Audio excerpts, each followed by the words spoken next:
Hey there guys, and what the heck is going on? It's your buddy Invader here, ready to bring you another video. So guys, E3 is almost upon us. I'm looking forward to it, as I'm sure everyone else is. I'm eagerly awaiting all the showings and big reveals coming from all the big publishers. I know over the past few days there's been, well, quite a few leaks already, and there'll probably be a bunch more going on as, that's the nature of the rumor mills, right? That's what happens when E3 rolls around. As for myself, I'm going to be away in Montreal for the Grand Prix during a few of the conferences. I'm going to try and catch up on what I can, but man, it's going to be a crazy weekend, to say the least. And I'm so excited for everything that's going on. So, just to round up a bit of news that's making its way around for the last few days or so, here's some stuff. So, from the looks of things, Microsoft has been filing a bunch of trademarks recently. A few days ago, we found out about a trademark with the S shape that seems to be related to the Xbox Scorpio console. It's hard to really make out what it is, really officially, but if I had to guess, it would probably have to be something referring to the infinity symbol. I know Microsoft has toyed around with the idea of the name before, but hey, we'll see, right? For all I know, the name could just be Scorpio with a fancy S shape, right? They've also trademarked something called direct reality. I'm going to assume that has something to do with their mixed reality ventures, but hey, time will tell on that one, right?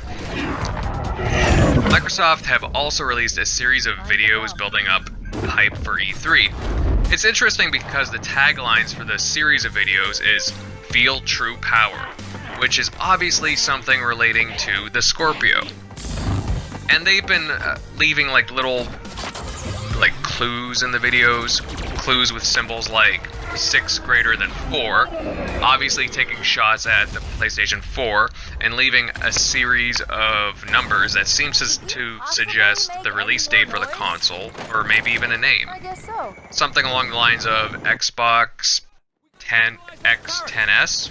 Maybe. It doesn't sound as sexy as Scorpio or Infinity, but hey, I guess it could work, I suppose. Microsoft have also been busy dropping a lot of information bombs over Twitter. Mike Ybarra stated that they've unlocked an extra gig of RAM on consoles if developers wish to do so, bringing the number to 9 gigabytes of RAM of GDDR5. That means more resources directed to games to hit resolution peaks and frames per second, or put those resources towards speeding up game load times and so on.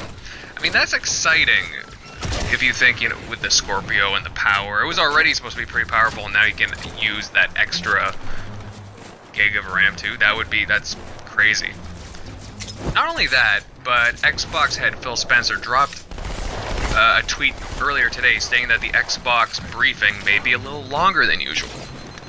That he didn't want to leave out a bunch of games. It really makes me wonder and gets me excited as to what Microsoft will have to show. For example, maybe Rare will have a second project to show off. I've been seeing a few rumblings of excitement from Rare employees earlier today, so hey, maybe they have some stuff we just don't know about.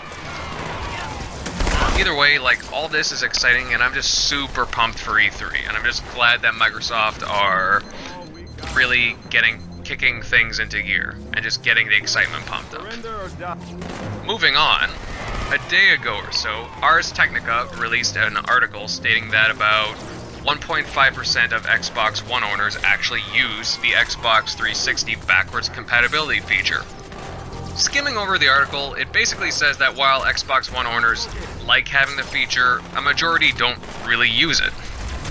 However, Xbox head Phil Spencer chimed in again on Twitter, stating that usually 1 or 2 backwards compatible games rank in their top 10 daily play games, and that the quality of games usually last and are worth playing. Which is true. It's funny because I've been saying this time and time again. Of course, backwards compatibility matters. It's free if you already have the selected games in the program, and in some cases, it really breathes fresh life into those games. Heck, if publishers weren't liking this and making money, then you wouldn't see these titles popping up anymore, and, you know, that's definitely not the case.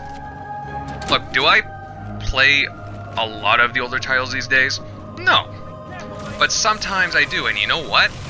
It's awesome to revisit beloved games like Bioshock or Black Ops again, because those are really memorable titles for me.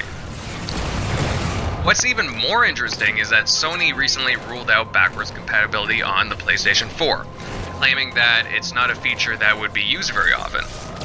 In a recent interview, Sony's Jim Ryan said, "When we've dabbled with backwards compatibility, I can say that is one of those features that is much requested, but not actually used much." That, and I was at a Gran Turismo event recently where they had PlayStation 1, PlayStation 2, and PlayStation 3 and the PlayStation 4 games, and the PlayStation 1 and the PlayStation 2 games, they looked ancient. Like, why would anybody play this?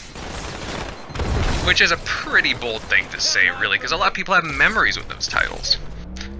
But, again, Microsoft's Mike Ybarra disagrees with this claim, telling Twitter followers that you know, it's just what the fans want. Backwards compatibility is what the fans want.